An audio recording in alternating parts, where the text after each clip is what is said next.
The Galactic Council had been very clear. Kinetic projectile weapons powered by chemical combustion were barbaric, primitive, and utterly forbidden across all civilized space.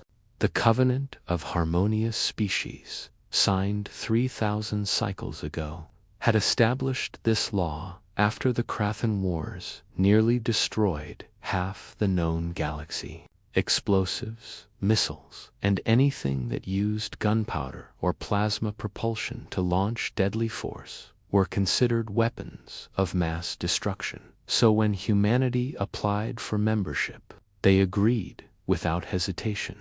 No guns. Simple enough. Commander Zixter of the Velkin hegemony stood on the bridge of his flagship, mandibles clicking in satisfaction as he reviewed the human delegation's acceptance documents. These newcomers seemed reasonable, soft even. Their planet was small, their technology adequate but unimpressive, and they had no notable military achievements. Perfect candidates for absorption into the lower tiers of galactic society. They will make excellent laborers, his tactical officer chittered. Their world is rich in rare minerals, Zixter agreed. The humans would be given menial tasks, mining operations on hostile worlds, perhaps sanitation duties on the core planets. It was the natural order. Strong species ruled. Weak species served. What Zixter didn't know was that humanity had a very particular relationship with the concept of loopholes. The invasion of human colony Theta 7 came without warning.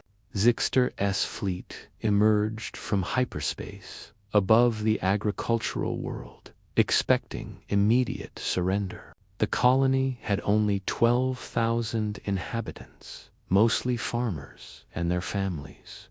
Intelligence reported no plasma cannons, no missile batteries, no banned weapons of any kind.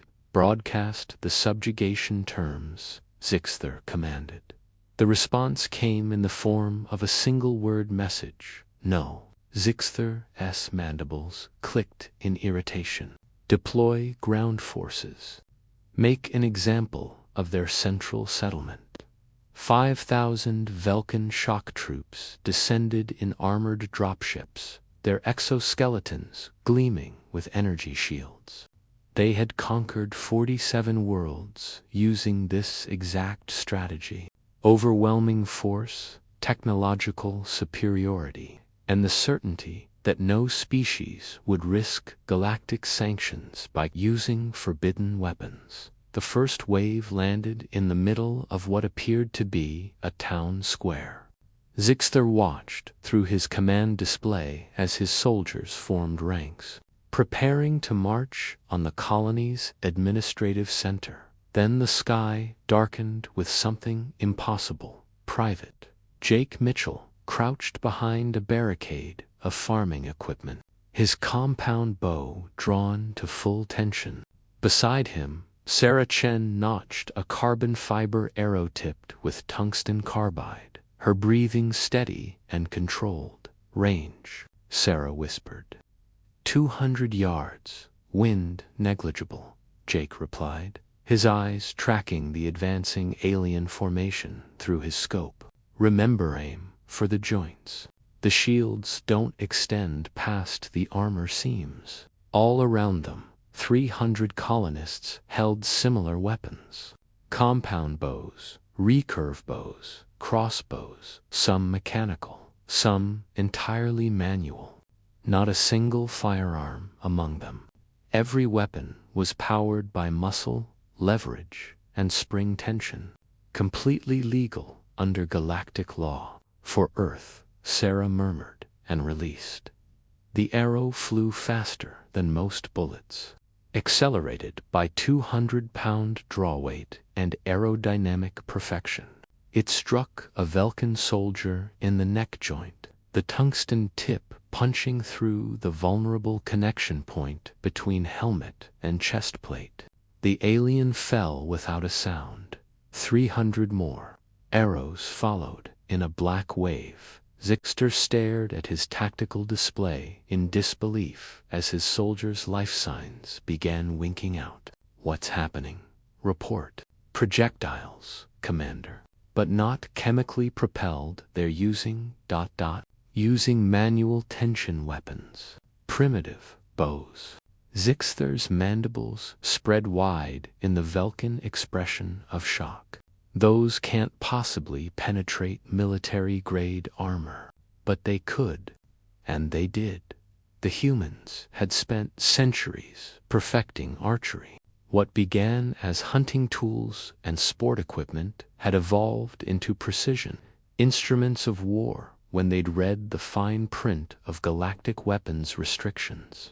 Modern materials, carbon fiber, titanium, steel alloys, combined with ancient principles, created weapons that could launch projectiles at supersonic speeds. The arrows carried no propellant, no electronics, no energy signatures that would violate the Covenant. Just physics, engineering, and human ingenuity. Jake reloaded and fired again, his arrow punching through a Velkin energy shield, as if it weren't there.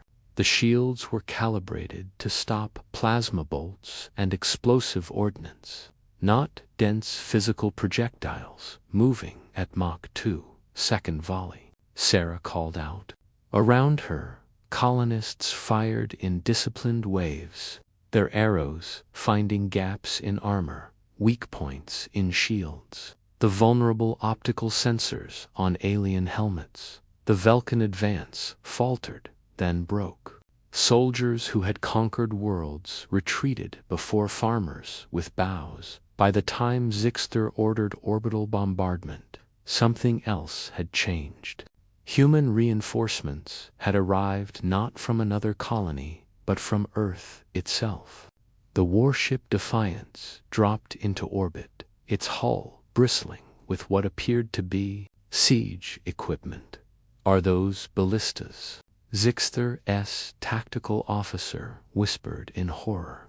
"Ship-mounted ballistas, each the size of a building, capable of launching telephone pole-sized projectiles made of depleted uranium at relativistic speeds.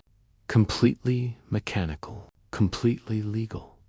The first volley punched through the flagship's shields and tore open its starboard hull. "Impossible," Zixter screamed. "How can primitives?" The second volley answered his question by destroying his engine core. 3 months later, Sarah Chen stood before the Galactic Council as Earth's representative. The chambers were packed with species who had spent the last quarter cycle frantically rewriting their understanding of human capabilities. "You violated the spirit of the Covenant," the Velkin ambassador accused, his voice modulator trembling with rage. Sarah smiled coldly. "We violated nothing. Article 7, subsection 12 clearly states, weapons powered by chemical propulsion, plasma generation, or nuclear reaction are forbidden. We use none of those. Our weapons are powered by stored mechanical energy springs, limbs, and good old-fashioned muscle. This is semantics, manipulation. This is law," Sarah corrected. "You wanted us disarmed. You wanted us helpless.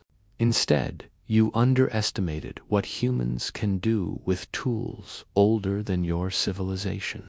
We didn't need guns. We never did." The council chamber fell silent. "Humanity requests full membership status, with all rights and protections therein. Or would you prefer we demonstrate our weapons systems further?" The vote was unanimous. Later, as Sarah returned to her quarters, Jake met her in the corridor. "Think they learned their lesson?" Sarah hefted her compound bow. "They learned that humanity doesn't need permission to be dangerous. We just need to be creative." Jake grinned. "Humanity, fuck yeah. Humanity, fuck yeah, indeed."